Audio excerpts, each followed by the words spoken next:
Assalamualaikum warahmatullahi wabarakatuh.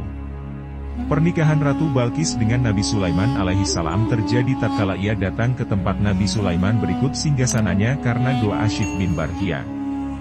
Diriwayatkan bahwasanya Ratu Balqis itu adalah seorang wanita yang sangat cantik dan sempurna akalnya, karena itulah golongan jin merasa iri terhadapnya.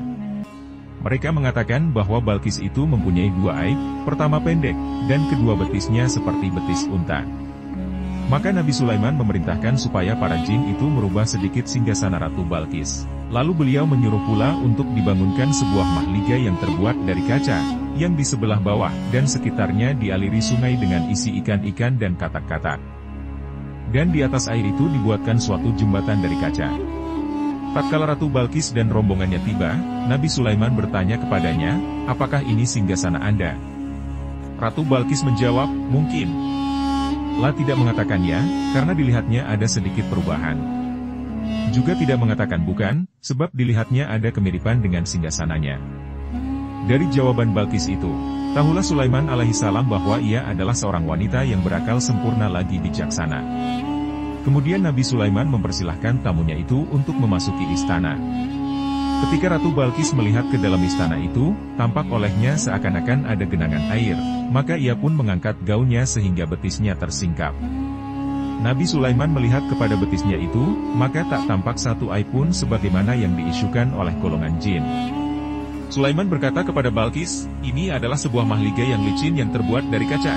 Tatkala Ratu Balqis menyaksikan semua kehebatan Nabi Sulaiman itu, ia pun berkata dalam hatinya, "Walaupun kerajaanku luas, singgasanaku indah dan besar, bala tentaraku banyak, namun jika dibandingkan dengan semua yang aku saksikan ini, seakan-akan tiada berarti sama sekali." Karena itulah kemudian ia berkata, seperti yang dikisahkan Allah di dalam Al-Quran. Artinya, "Ya Tuhanku, sesungguhnya aku telah berbuat zalim terhadap diriku dan aku berserah diri bersama Sulaiman kepada Allah, Tuhan semesta alam." Quran Surat An-Naml 44. Setelah itu ia pun kawin dengan Nabi Sulaiman alaihissalam. Siapakah yang akan dapat menggambarkan kebesaran kerajaan Nabi Sulaiman alaihissalam, yang angin sebagai kendaraannya, manusia dan jin sebagai bala tentaranya, burung sebagai pembantu dan teman bicaranya, binatang buas sebagai pekerjanya, dan para malaikat sebagai utusannya? Nabi Sulaiman mempunyai suatu lapangan yang sebagian tanahnya terbuat dari emas dan sebagian lagi dari perak. Dan jika bala tentaranya itu dibariskan di lapangan itu, maka panjang barisannya itu tidak kurang dari 100 parsa. Adapun luas tempat tinggalnya adalah sebulan perjalanan. Golongan jin menganyamkan baginya sebuah permadani dari emas dan perak. Pada permadani itu terdapat 12.000 mihrab, pada setiap mihrab itu terdapat kursi dari emas dan perak, duduk di atas tiap-tiap kursi itu seorang alim dari ulama Bani Israel. Setiap hari dimasak kira-kira 1.000 unta, 4.000 sapi dan 40.000 kambing.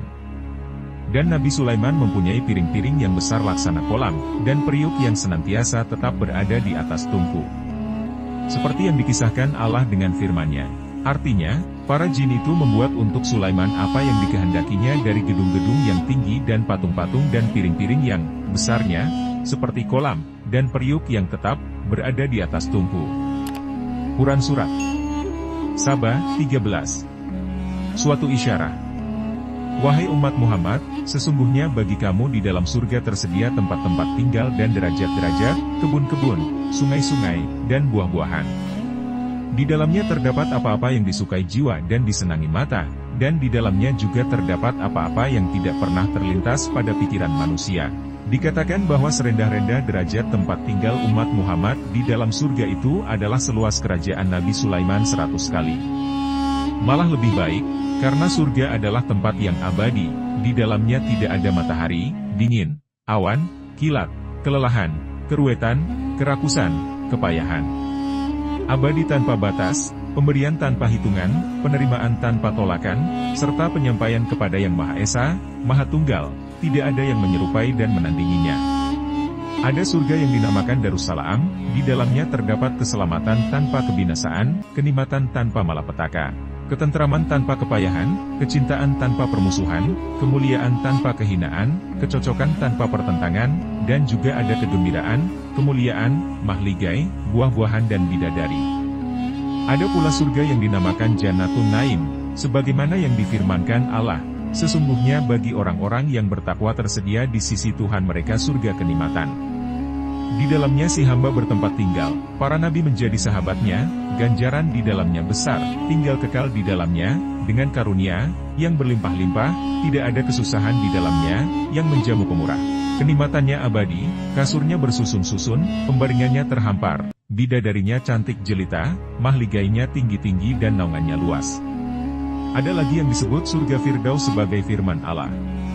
Artinya, sesungguhnya orang-orang yang beriman dan beramal saleh bagi mereka adalah surga Firdaus menjadi tempat tinggal. Quran Surat Al-Kahfi, 107. Surga ini disediakan bagi orang-orang yang tidak menyekutukan atau menyerupakan Tuhannya dengan sesuatu, yang mengikhlaskan baginya perkataan serta perbuatannya, menjauhkan diri dari segala maksiat, dan tidak berpaling kepada selainnya. Maka Tuhan menjadikannya sebagai kekasih, dan dijadikannya surga Firdaus sebagai tempat tinggalnya.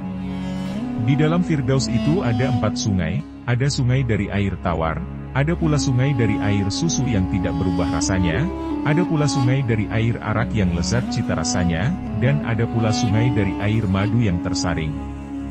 Dan mereka mendapatkan di dalamnya segala macam buah-buahan. Ada lagi 4 mata air, yaitu Salsabil, Zanjabil, Rohik, dan Tasnim. Ada pula 2 mata air yang mengalir dan 2 mata air yang memancar.